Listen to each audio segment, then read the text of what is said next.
Bonjour, bienvenue sur Parole d'Évangile. Donc aujourd'hui, je suis avec ma sœur Lucia. Bonjour Lucia. Bonjour, bonjour à tous. Voilà, et puis mon frère Marc. Bonjour à tous. Voilà, donc bienvenue sur le plateau de Parole d'Évangile. Avant de commencer notre partage, je vais demander à mon frère Marc de bien vouloir mettre ses moments entre les mains du Seigneur. Seigneur, nous te louons, te rendons grâce, Seigneur, pour ta présence, Seigneur, dans ce moment.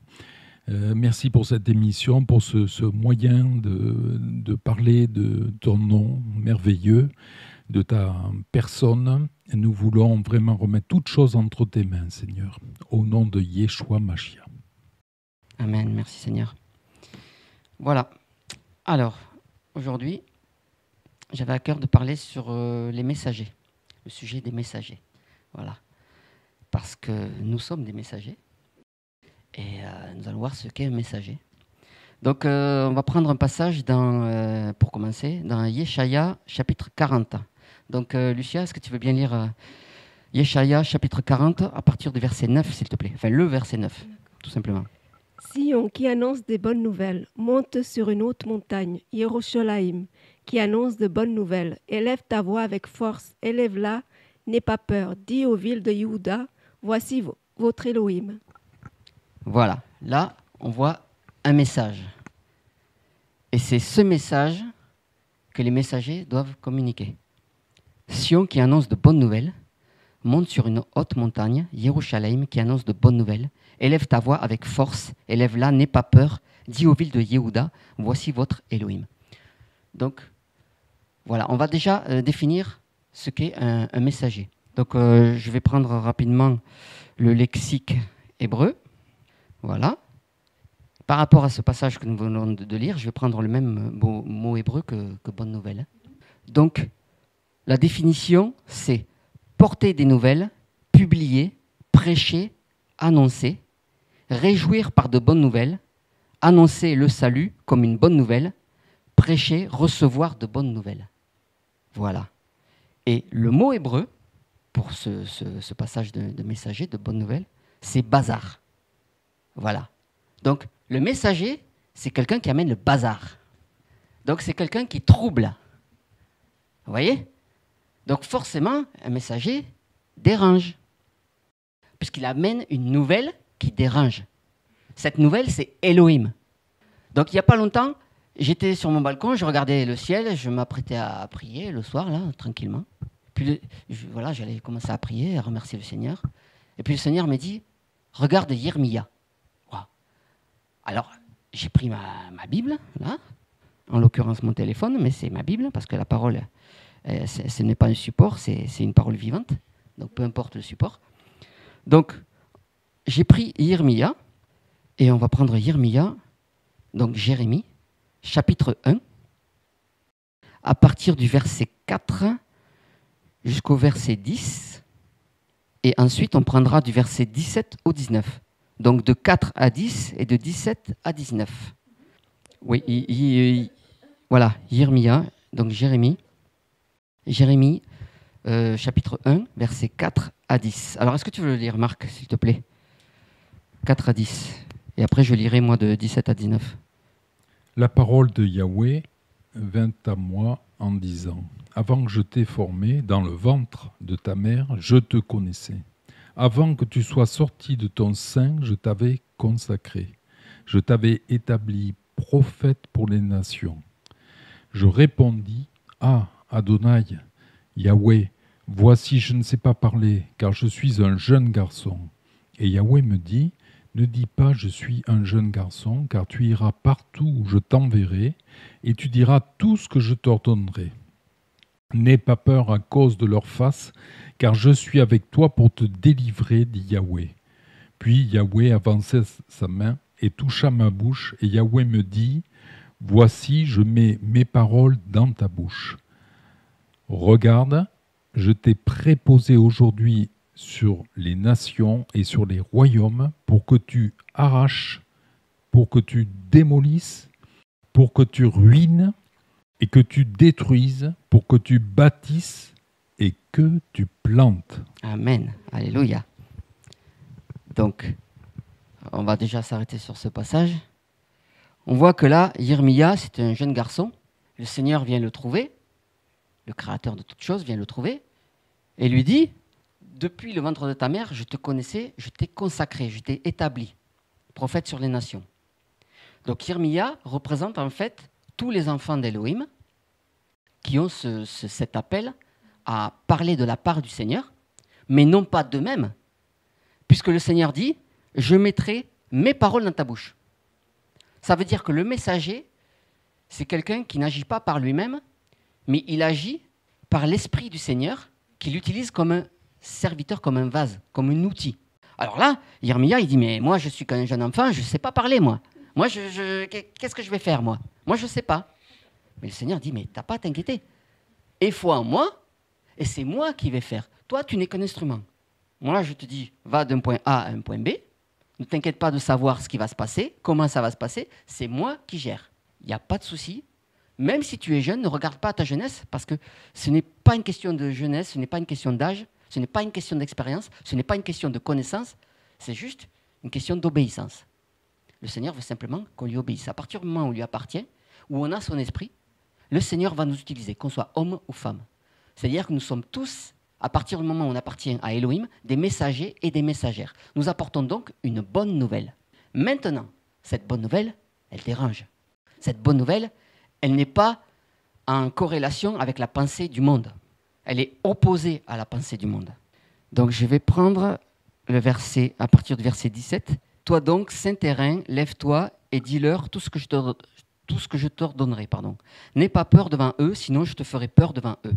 Moi aussi, je t'établis aujourd'hui sur tout le pays comme une ville forte, une colonne de fer et un mur de cuivre, contre les rois de Yehuda, contre les chefs du pays, contre ses prêtres et contre le peuple du pays. Ils te feront la guerre, mais ils ne seront pas plus forts que toi, car je suis avec toi, dit Yahweh, pour te délivrer. » Amen. Donc là, on voit que c'est quand même un jeune homme, il n'a pas d'expérience. Il peut avoir peur, parce qu'il dit bien au verset 17, « Toi donc, saint terrain, lève-toi, et dis-leur tout ce que je t'ordonnerai. » Donc on voit bien que c'est par obéissance, c'est pas par lui-même qu'il va parler, c'est par obéissance. Le messager parle par obéissance. « N'aie pas peur devant eux, sinon je te ferai peur devant eux. » Donc il ne faut pas avoir peur de prêcher ce message qui vient d'en haut, qui vient d'Elohim, parce que sinon le Seigneur peut provoquer justement cette peur-là. Donc il faut qu'on marche par la foi, pour ne pas s'opposer au Seigneur. Et il dit bien, je t'établis comme une ville forte, une colonne de fer, un mur de cuivre. Waouh, donc c'est du costaud. Ça veut dire qu'il ne faut pas regarder à nous-mêmes, à nos faiblesses, parce que sinon on ne pourra pas être des messagers. Parce que nous savons que nous sommes faibles. Or, lorsque nous sommes faibles, c'est alors que nous sommes forts, disait Paulos. Donc c'est justement la force, elle vient d'en haut. Et si on reprend le passage de tout à l'heure dans le verset 10, regarde, je t'ai préposé aujourd'hui sur les nations et sur les royaumes pour que tu arraches, que tu démolisses, que tu ruines, que tu détruises. Donc ça ne fait pas plaisir. Lorsqu'un messager vient, il vient mettre le bazar, comme on a vu. Donc il vient pour arracher, pour démolir, pour ruiner, pour détruire. Donc comment voulez-vous que le messager soit bien reçu? Non mais, nous on s'attend à être bien reçu, mais on est là pour détruire, arracher. Quand tu vas chez le dentiste et qu'il t'arrache une dent, est-ce que tu as envie de dire merci au dentiste? Non, parce que ça fait mal. Mais pourtant, tu en as besoin. Tu en as besoin. Et donc, lorsqu'on s'attaque, en fait, à un messager, on s'attaque à qui? Au porteur du message. Je vous donne un exemple. Par exemple, on va dire que dans un centre commercial ou une usine, il y a un directeur d'usine et il a un secrétaire. Donc, ce secrétaire qui s'appelle Gérard. Donc, il y a Gérard, c'est le secrétaire du directeur de l'usine. Et en fait, dans cette usine, ils fabriquent des tentes, comme Paulos, qui fabriquait des tentes. Donc, ils vendent des tentes. Et un jour, un client achète des tentes à cette usine, en direct, là, voilà. Et le problème, c'est que ce client n'a pas payé la totalité de la facture pour acheter les tentes. Alors, le directeur d'usine, il va voir Gérard, le secrétaire, et il dit, Gérard, il faut que tu me fasses une lettre, et je vais te dicter cette lettre. Donc, tu t'assieds, tu vas écrire cette lettre pour moi. Donc, Gérard s'assied à sa table, et puis il écrit, avec sa petite machine à écrire, là, il écrit la dictée donc, du directeur de l'usine. Le directeur de l'usine, voilà, cher client, virgule, vous nous avez acheté tant de tentes, virgule. Vous avez toutefois omis de nous payer la dernière facture, la dernière traite. Donc, nous vous faisons voilà, nous vous demandons de bien vouloir honorer votre dette. Voilà, signé le directeur de l'usine. Donc, Gérard, une fois qu'il a écrit sa lettre, qu'est-ce qu'il fait? Il descend de son bureau, là, il va amener sa lettre à la poste, il va poster. Voilà. Et puis, quelques jours se passent comme ça, et puis le client répond. Il répond et il ouvre, il a fait une lettre, en fait, à l'usine. Et quand Gérard ouvre le courrier, parce que c'est lui le secrétaire, c'est lui qui va ouvrir le courrier, il voit: Monsieur Gérard, j'ai bien reçu votre dernier courrier, mais je ne suis pas disposé à régler cette dette, cette facture, parce que votre produit ne m'intéresse plus. Ah, là, problème. Le premier problème, c'est que ce courrier est adressé à Gérard. Mais ce n'est pas Gérard qui a écrit le courrier, c'est le directeur de l'usine. Donc le client, il n'est pas content, et il s'adresse à Gérard. Gérard, quand il lit le courrier comme ça, il dit: mais moi, qu'est-ce que je vais faire, moi? Qui je suis, moi? Moi, je n'ai fait qu'écrire le courrier, moi. Pourquoi il adresse ce courrier à ma personne? Et là, le directeur de l'usine, il voit ça, il voit le courrier, et puis il va voir Gérard dans son bureau, et puis il va dire: Gérard, ne t'inquiète pas. Gérard lui dit, enfin, le directeur de l'usine dit à Gérard, en 1 Samuel 8, versets 7 à 8. Est-ce que tu veux bien le lire, Marc, s'il te plaît?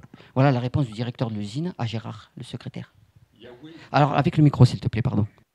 Alors, 8, 7 à 8. Yahweh dit à Shemuel: écoute le peuple dans tout ce qu'il te dira, car ce n'est pas toi qu'ils ont rejeté, mais c'est moi qu'ils ont rejeté, afin que je ne règne plus sur eux.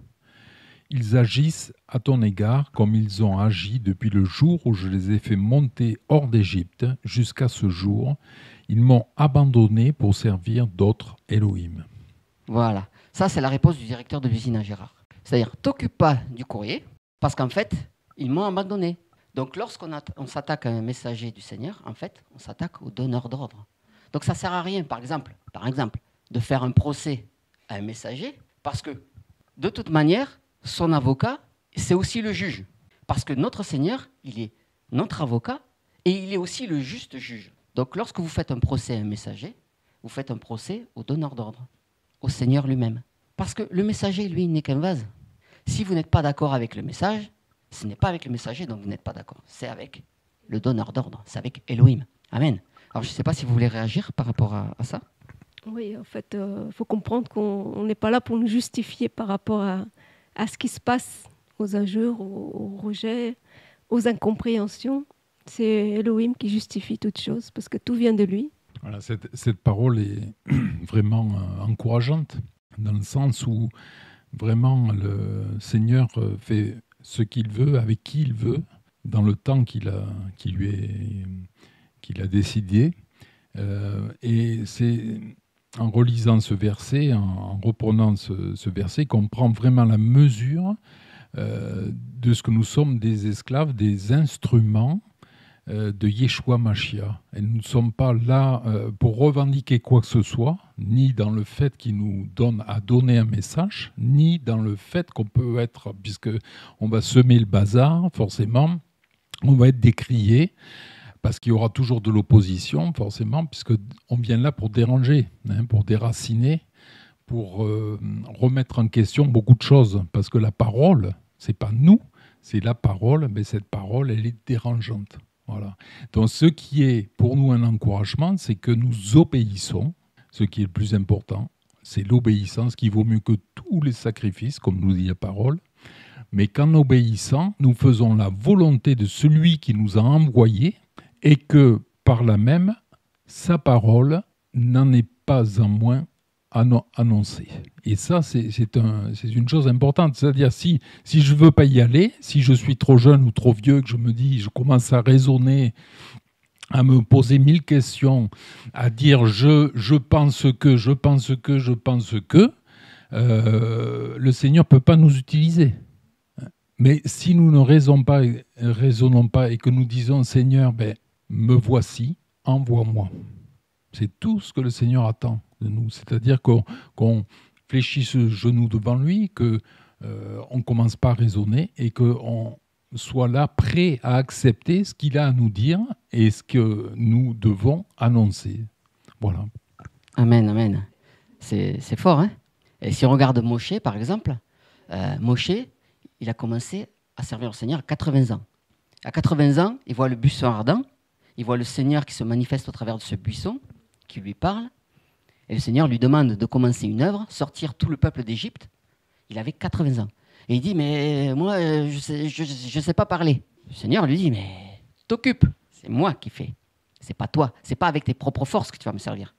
Regarde pas à ton âge. Abraham, il était très âgé quand il a commencé à servir le Seigneur, quand il a eu toutes ces révélations. Et si on prend à l'opposé Timothée ou Tite, Paulos disait à Timothée que personne ne méprise ton âge. Donc ce n'est pas une question d'âge, c'est une question juste d'obéissance. C'est ce que disait Marc tout à l'heure. L'obéissance vaut mieux que les sacrifices. Donc tout ce qu'on veut faire pour le Seigneur, si ce n'est pas par le Seigneur, mais si c'est par nous-mêmes, si c'est par nos raisonnements, etc., ça n'a aucune valeur. Ça ne sert à rien.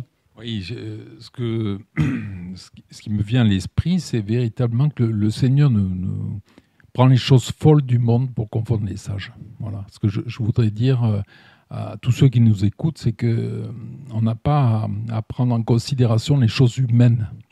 Le Seigneur ne prend pas cas de ce que nous avons fait, tel ou tel parcours, que nous avons telle éducation, telle couleur, telle intelligence, diplôme ou autre, mais il va prendre vraiment les choses viles et celles qui ont été rejetées, celles qui n'ont finalement pas d'importance pour le monde, et c'est par là qu'il va pouvoir parler, parce que ces personnes n'ont rien à revendiquer, parce que ces personnes n'ont plus rien dans ce monde, plus rien à mettre en avant. Amen. Nous n'avons aujourd'hui, en ce moment, qu'une chose à mettre en avant, c'est ta parole, Seigneur. Amen. Ce que nous voulons, c'est simplement que ta parole soit vue, entendue. Je suis le chemin, la vérité, la vie, dira le Père.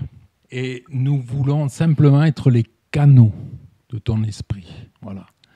Et ce qui renforce cette idée, c'est que tous ces serviteurs, qu'on prenne Moïse, qu'on prenne d'autres serviteurs, ils ont pu dire qu'ils avaient la langue embarrassée.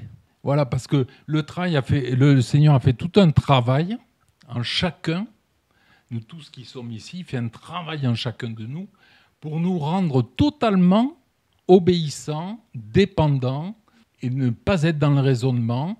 Et c'est à partir de ce moment-là où nous n'avons plus rien à dire que Yeshua Mashiach parle. Amen. Amen. Ça, c'est la vérité, ça, c'est la parole de vie. Je voulais rajouter, c'est vrai que le Seigneur se glorifie à travers les faibles, en fait. Nous qui sommes rien, reconnaître qu'on n'est rien, qu'on est incapable de quoi que ce soit, c'est à travers ces messages-là qu'il se glorifie, parce qu'il a parlé, il parlait.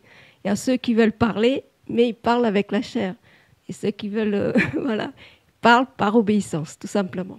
Parce que c'est le Seigneur qui fait en nous, en toutes choses. C'est ça. Et le Seigneur utilise les humbles, pas les orgueilleux, parce qu'il rabaisse les orgueilleux, il élève les humbles. Exactement. Et l'élévation ne vient ni de l'Orient ni de l'Occident, mais de Elohim. Donc c'est Elohim qui établit, c'est Elohim qui choisit, c'est Elohim qui parle comme il veut, à qui il veut, et comme il veut. Et quand il mandate, il faut pas, on n'a pas le choix.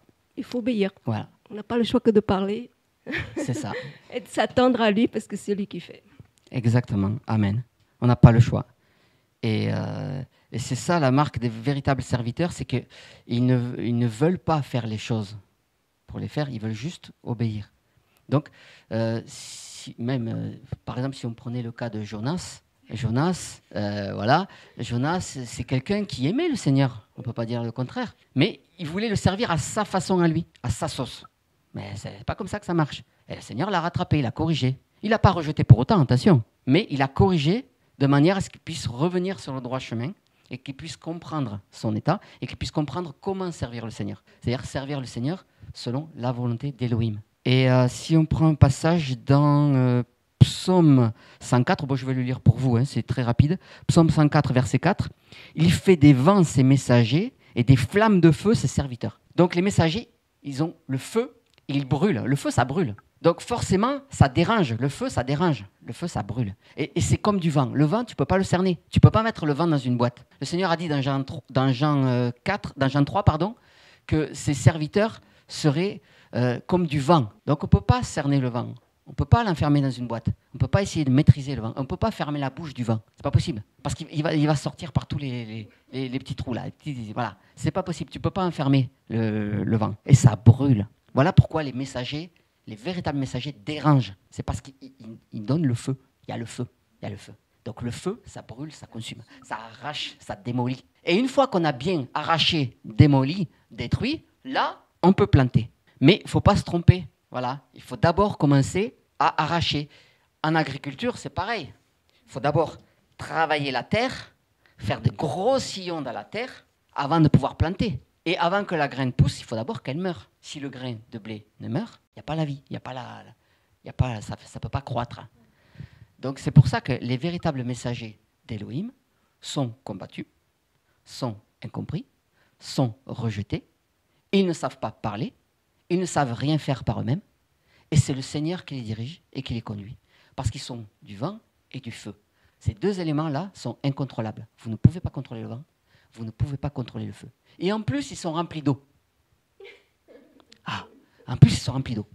Donc, il y a le feu, il y a le vent et il y a l'eau. 3 éléments qu'on ne peut pas contrôler. Et ces 3 éléments-là, ils sont combattus par quoi? Par les briques, par la terre. La terre est stable, elle ne bouge pas. Là. Voilà, c'est comme ça, ça ne bouge pas. Par contre, le vent, le feu, l'eau, ça va dans tous les sens. Vous savez, une petite flamme, ça crée un grand incendie. Voilà, un petit ruisseau, ça fait une grande rivière. Un petit battement d'ailes de papillon, ça fait un cyclone ailleurs. Voilà, et bien en fait, c'est ça. Les véritables messagers, c'est ça. Donc ils sont combattus, ils sont méprisés, incompris, ils sont tout seuls contre tous. Donc c'est pas une foule. Oui, c'est pas une foule les messagers. C'est-à-dire qu'en fait, il y a beaucoup d'appelés, mais il y a peu d'élus. Donc il faut être un élu. Je ne sais pas si vous voulez réagir. D'ailleurs, il y a l'exemple de tous les prophètes qui étaient seuls. Élie, Élia, Jérémie d'ailleurs. Seuls physiquement et spirituellement. Parce qu'ils avaient peu de personnes autour d'eux qui puissent les comprendre. Voilà, ouais. Notamment Yoshua, qui a prêché la parole de vérité. Il était même là, jusqu'à être lapidé par les pharisiens. Et puis même ses disciples, on voit qu'ils ne le comprenaient pas au départ. Ouais. Du moins, ils ne le saisissaient pas. Comme il dit, cette parole est dure, qui peut l'entendre. Voilà. Beaucoup sont partis. C'était des disciples pourtant. Ils sont partis. Et voilà.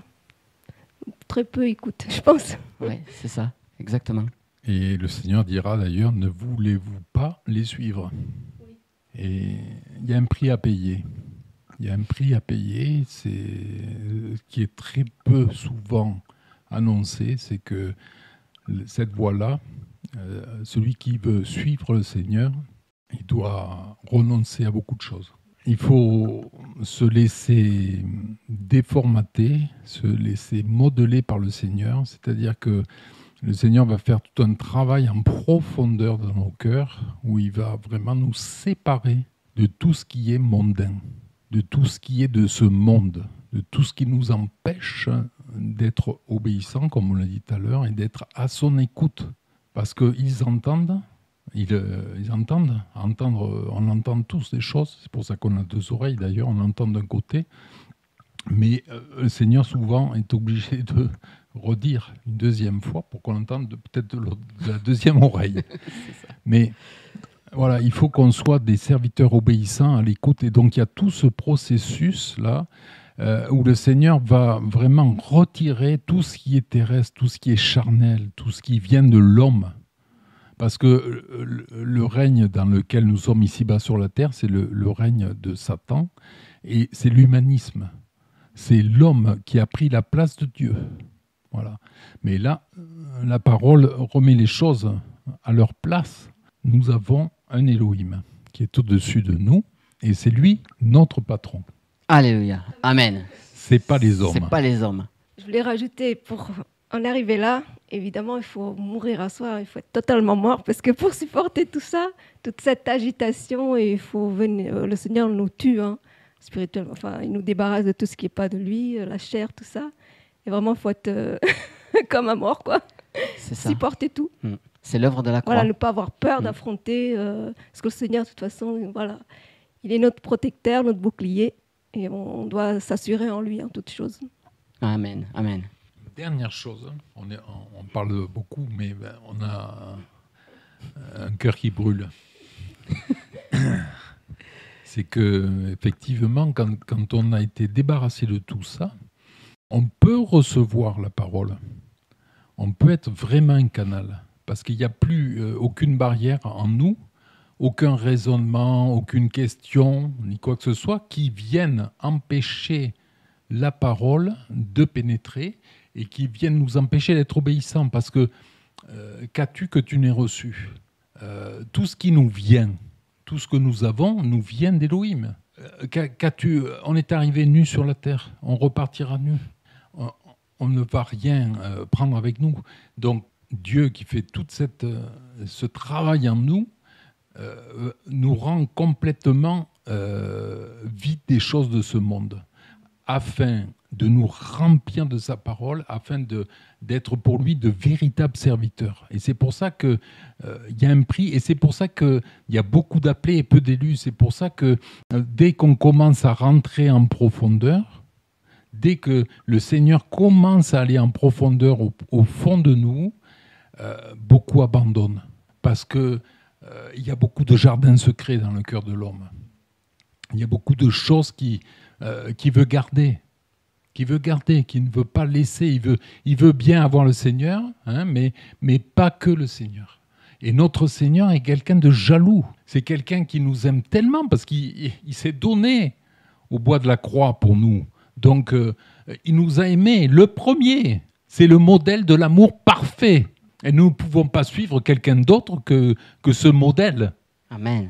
Y a-t-il un modèle sur la terre d'amour aussi parfait ? Il n'y a pas de modèle. Et lorsque nous avons compris ce processus de déformatation,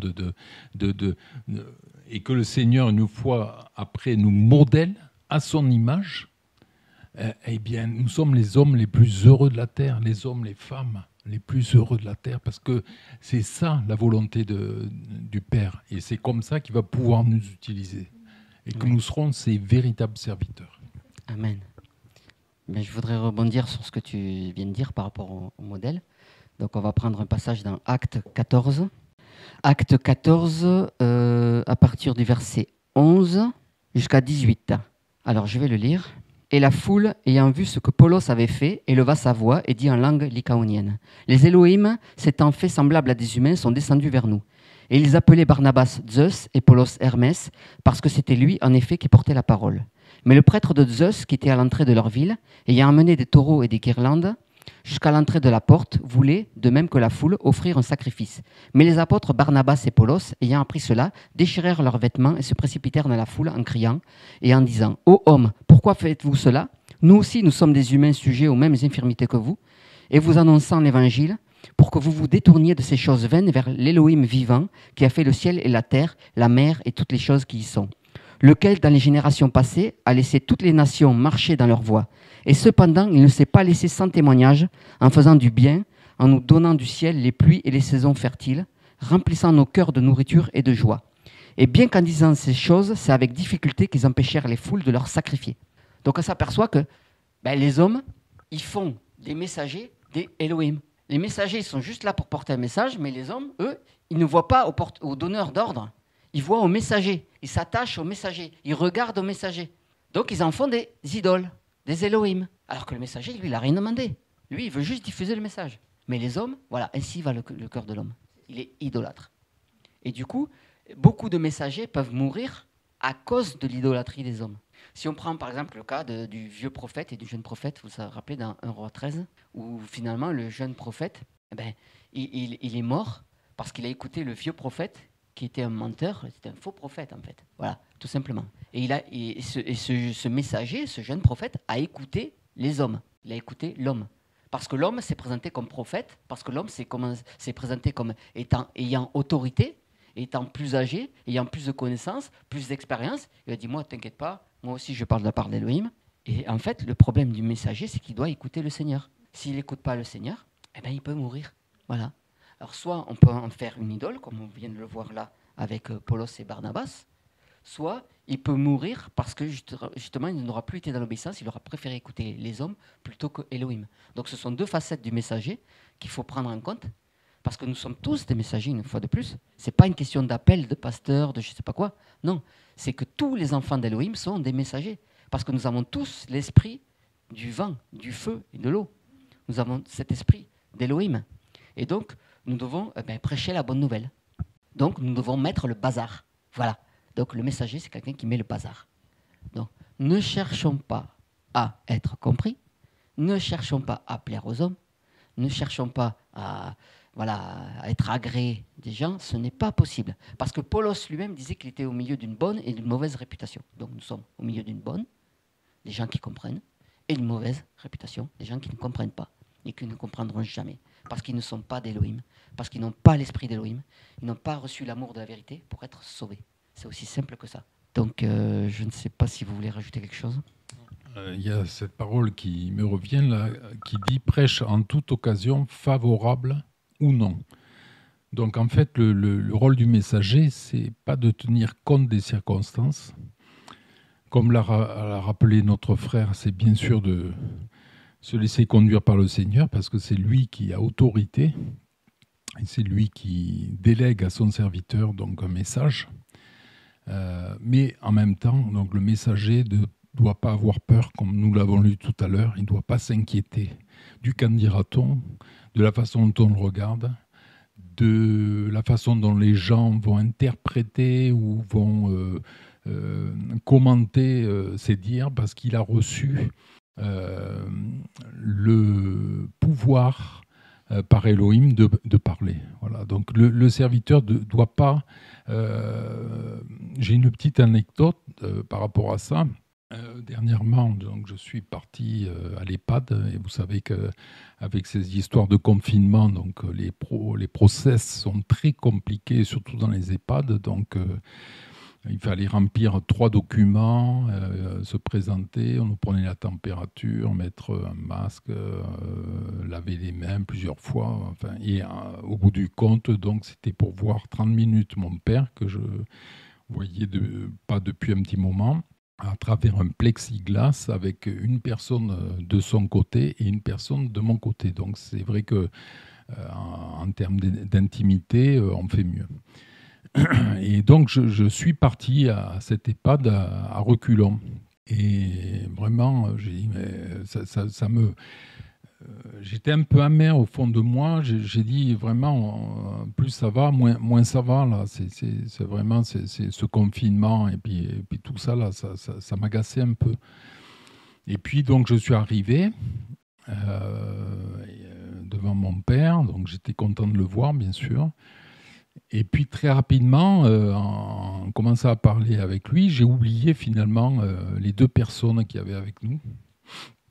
Une qui était du côté de mon père et une de mon côté. Et là, j'ai commencé à parler de Yeshua Mashiach. Et vraiment, je ne sais pas ce qui s'est passé, c'est qu'il y avait le feu dans mon cœur et que vraiment, le Seigneur a conduit toutes choses. Et tant bien que mon père, au bout un peu plus de 30 minutes, parce qu'on a eu du rab en plus, le Seigneur a de l'humour. Donc c'était plus de 30 minutes, mais 45.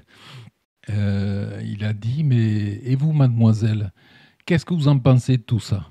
Alors là, j'étais j'étais spectateur. Et donc la jeune fille qui était de mon côté donc s'est levée et elle a commencé à dire, mais j'ai jamais entendu parler de Jésus comme ça. Waouh. J'ai compris plein de choses. Elle était touchée, son cœur était touché. Et là, dans mon cœur, d'un seul coup, j'ai dit « Pardon, Seigneur. Pardon parce que nous, on regarde les circonstances. Nous, on ne veut pas faire ça comme Jonas, dont on a parlé tout à l'heure. On ne veut pas aller à Ninive.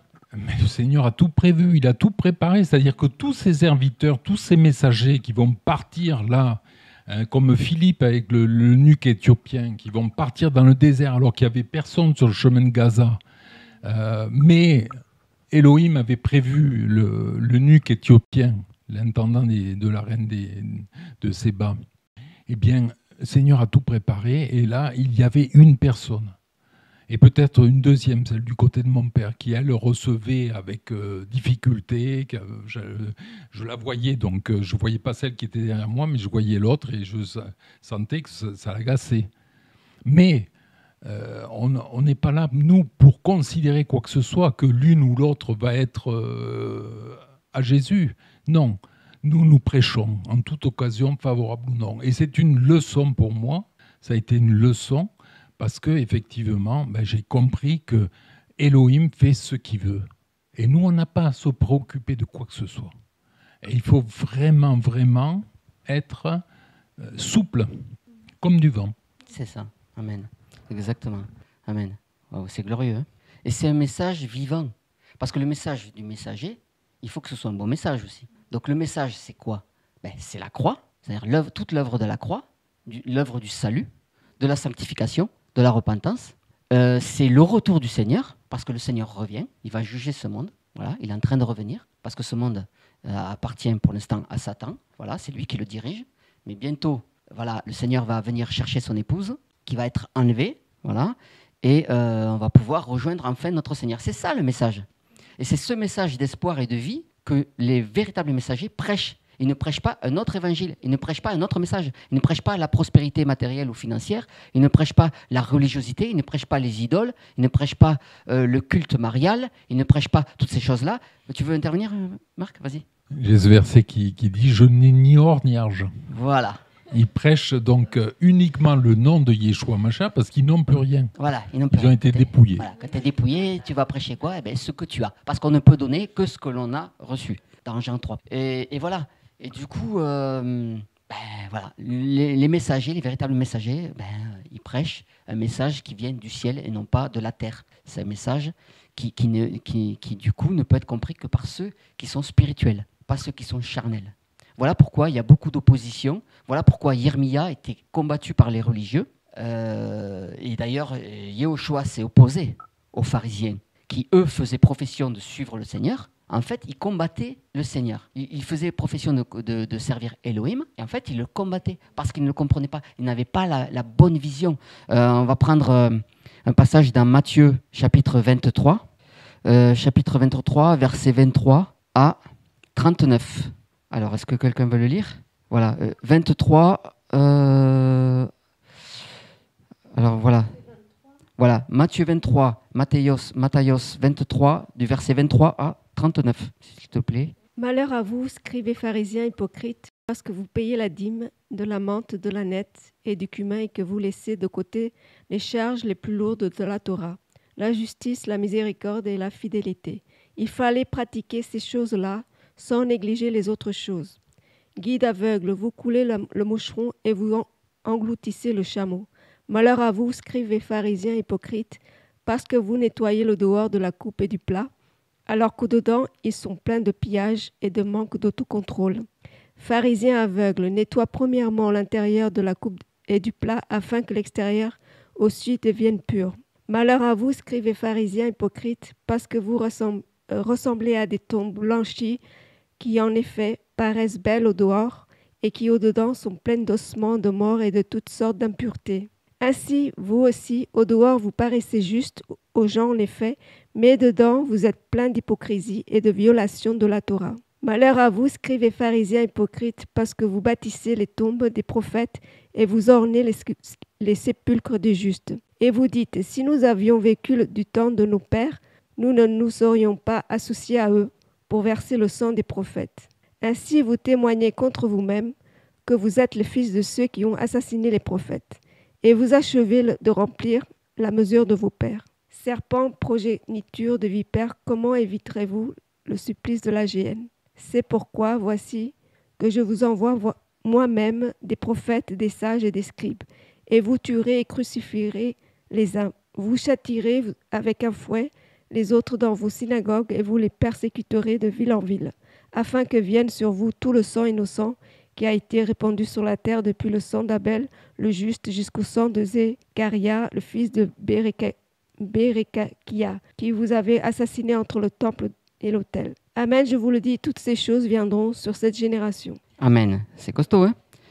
Verset 37, Yerushalayim, qui tue les prophètes et qui lapide ceux qui te sont envoyés. Combien de fois ai-je voulu rassembler tes enfants, comme la poule rassemble ses poussins sous ses ailes, et vous ne l'avez pas voulu.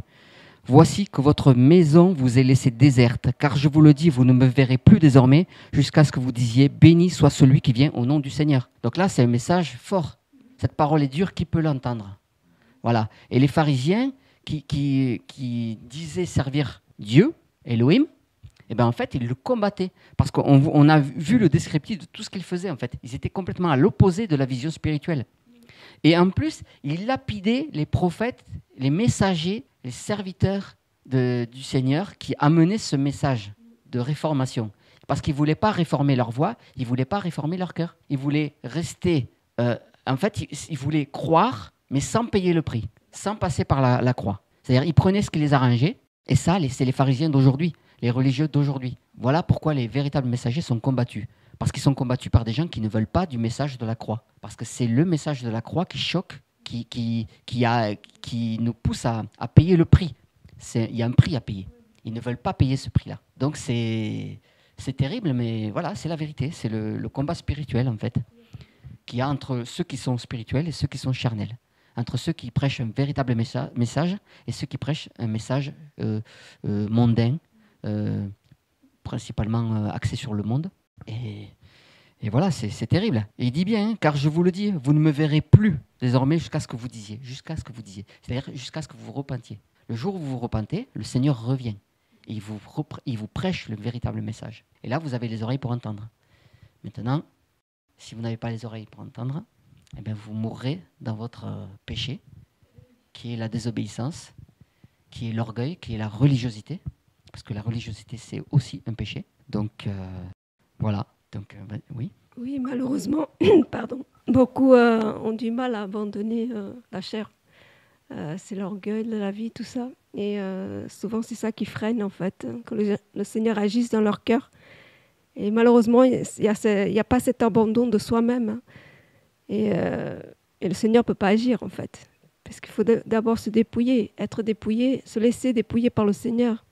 Abandonner tout ce qui n'est pas de lui. Parce que pourrons-nous faire avec nos raisonnements, nos faiblesses à nous? Impossible. Il faut comprendre cela. Si on aime le Seigneur, évidemment, on se laisse dépouiller, on se laisse faire par le Seigneur. On laisse tout à ses pieds. Amen. Et c'est vrai qu'on ne peut pas le servir avec nos capacités naturelles, charnelles. C'est pour ça que le Seigneur détruit le premier vase pour en refaire un nouveau. Et c'est dans ce vase-là, ce nouveau vase, qu'il va remplir de son eau à lui, pas l'eau du monde, pas l'eau croupie du puits de Jacob, là-bas, celle qui est stagnante, la religion. Mais non, c'est l'eau qui vient du trône. Et c'est cette eau-là qui va nous permettre, qui va rejaillir en fait sur les autres et jusque dans la vie éternelle. Donc c'est pour ça qu'il faut se laisser travailler et accepter le brisement du Seigneur, accepter la mort en nous-mêmes. Alors c'est sûr, ça ne fait pas du bien. Qui a envie de subir la souffrance de la mort de sa chair, de son caractère? Personne. Mais c'est un passage obligatoire. Voilà pourquoi nous devons constamment nous remettre en question et demander au Seigneur, Seigneur, montre-moi mon état, aide-moi, transforme-moi, change-moi. Et le Seigneur le fait. Parce que nous sommes dans cette disposition de cœur. Mais si on n'a pas cette disposition de cœur, alors on lutte contre le Seigneur et on stagne, on n'avance pas. Et on ne peut pas devenir un messager. Ce n'est pas possible. On sera un messager de la chair, oui, mais pas un messager spirituel. Parce que c'est lui qui nous rend capables. Nous, de même, on ne peut rien. C'est lui qui nous donne cette capacité. On n'a pas d'excuse, parce que c'est son esprit qui agit à chacun de nous. C'est lui qui intervient. Si on se laisse, évidemment, on abandonne notre cœur au Seigneur. c'est ça, en fait. Amen. Voilà. Donc, Marc, un petit mot de la fin? Non, pour faire, il faut le laisser faire. Voilà. C'est compliqué, ça. Hein. C'est compliqué parce qu'on a toujours envie de faire et de montrer au Seigneur ce qu'on est capable de faire. Ou de lui dire, je peux t'aider. Mais le Seigneur n'a pas besoin de notre aide. C'est nous qui avons besoin de lui. On a tellement besoin de lui. Et tous les jours, vous savez, plus le temps avance, plus, je dis ça à une sœur là, que j'ai rencontrée l'autre jour, je lui disais, plus ça va, plus je ne peux plus passer une minute, un quart d'heure, une demi-heure, une heure sans parler avec toi, sans prendre conseil avec toi, sans me tenir à tes pieds, comme Marthe et Marie, hein, l'histoire de Marthe et Marie, où Marthe s'agitait dans beaucoup de choses. Vous savez, c'est un petit peu ce qu'on retrouve chez les religieux. Hein, Et puis Marie, qui elle avait pris une bonne part, elle était au pied de Jésus. Et au pied, c'est là qu'on a tout. On a tout. Tu t'inquiètes, tu t'agites pour beaucoup de choses, lui dira Jésus. Marie a choisi la bonne part, et cette part ne lui sera pas enlevée. Et choisissons aujourd'hui d'être de véritables serviteurs, non pas par des hauts faits, non pas par notre élocution, par les mots, par tout ce qu'on peut dire ou faire, par notre obéissance, notre soumission au roi des rois, au Seigneur des seigneurs. Amen. Voilà. Donc c'est un encouragement aujourd'hui pour tous les messagers et messagères du Seigneur à persévérer dans ses voies, à marcher par l'esprit et non par la chair, à se laisser crucifier, à se laisser mourir à nous-mêmes pour pouvoir servir le Seigneur dans l'obéissance, non pas selon nos capacités, mais selon les siennes, tout simplement. Voilà, donc nous vous disons à bientôt sur Parole d'Évangile et puis que le Seigneur vous garde et vous bénisse. À bientôt, au revoir.